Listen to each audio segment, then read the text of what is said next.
Jagdalpur NH63 మరియు Warangal NH363 హైవేకు 500 మీటర్ల దూరంలో, ఇందారం హైవేకు 500 మీటర్ల దూరంలో, చుట్టూ జనావాసాల మధ్యలో ఇందారం మరియు టేకుమట్ల గ్రామాల మధ్యలో గల 60 ఫీట్ల రోడ్డుకి కేవలం 180 మీటర్ల దూరంలో, 15 ఎకరాల విస్తీర్ణంలో 30 ఫీట్ల వెడల్పాటి రోడ్లతో 121 గజాల స్థలంలో 8 నుండి 9 ఎర్రచందనం చెట్లతో ఏర్పరిచిన వెంచర్ మైత్రి వనం 2.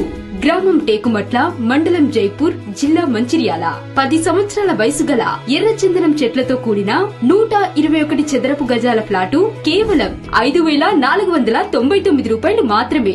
అధిక మార్కెట్ విలువ కలిగిన ఎర్రచందనం చెట్లతో కూడిన భూమి విలువ మరియు చెట్ల విలువ మీరు పెట్టే పెట్టుబడికి 10 రాబడి వస్తుంది. అతి తక్కువ నిర్వహణ ఖర్చు, అధిక దిగుబడితో భవిష్యత్తులో భారీ ఆదాయం పొందే పెట్టుబడిగా నిలుస్తుంది. మరింత సమాచారం కోసం మా వెంచర్ ని విజిట్ చేయండి. మా వెంచర్